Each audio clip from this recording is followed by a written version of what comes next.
Hello, আসসালামু আলাইকুম guys, সবাই কেমন আছেন? চলে এসেছি আপনাদের সামনে কিছু কথা বলার জন্য। अरे कहना क्या चाहते हो।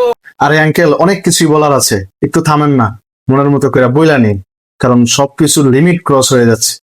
अच्छा ठीक है। যাই হোক, আজকে কথা বলবো আপনাদের সকলের প্রিয় ওমর অন ফায়ারকে নিয়ে, যাকে আপনারা ইউটিউবের কিং, ইউটিউবের বাদশা বলেন। দেখেন, হিরো আলম নায়ক, জায়েদ খান ড্যান্সার, উনিও ইউটিউবের কিং। হ্যাঁ, আপনারা মানতেই পারেন, মানেন, কোনো সমস্যা নেই। আইসে উমরের নিয়ে কথা বলতে। কেন, তার মানে যা তা বলা যাইবো, আমরা কিছুই বলতে পারবো না? এটা কিন্তু ঠিক না ভাইয়া। দেখেন ভাই, আপনি ইউটিউবে কন্টেন্ট বানান, কখনো হিজলা সাজেন, কখনো মেয়ে সাজেন, কেউ কিছু বলে না, সমস্যা নেই। আপনি যাকে তাকে নিয়ে রোস্ট করেন, তাও সমস্যা নেই। আপনি ইউটিউব চ্যানেল, আপনার যা মন চায় তা করতে পারেন, কিন্তু একজন ভদ্রলোককে নিয়ে যার ব্যাপারে যাচাই বাছাই না করে আপনি কেন করবেন রোস্ট? এটা তো আপনার অধিকার নেই। এতদিন আপনার রোস্ট ছিল কাপল ব্লগারদেরকে নিয়ে, টিকটকারদেরকে নিয়ে, ছাত্রীদেরকে নিয়ে।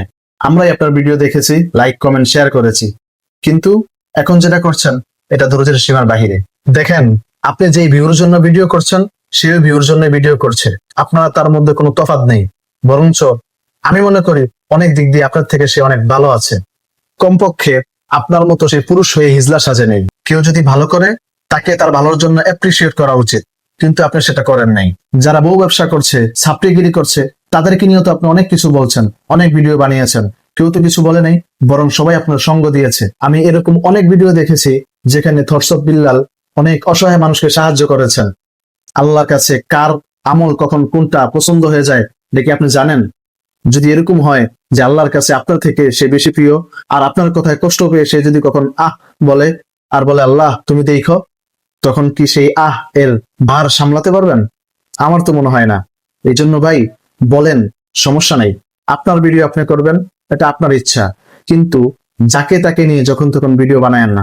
যাদের দ্বারা সমাজ দূষণ হচ্ছে, যাদের দ্বারা পরিবেশ খারাপ হচ্ছে, তাদেরকে নিয়ে বলেন, কোনো সমস্যা নেই। দিন শেষে একটা কথা বলি ভাই, কারো ব্যাপারে একটা ভিডিও বানানোর আগে কমপক্ষে তার ব্যাপারে একটু জানাশোনা করে নিয়েন। হয়তোবা সে আপনার থেকে আল্লাহর কাছে অনেক প্রিয়। আসসালামু আলাইকুম, বিদায় নিচ্ছি আপনাদের কাছ থেকে। আমি মোহাম্মদ সাইদ। দয়া করে খেয়াল রাখবেন, স্মরণে রাখবেন, এবং আমার ইউটিউব চ্যানেলটাকে সাবস্ক্রাইব করে দিবেন।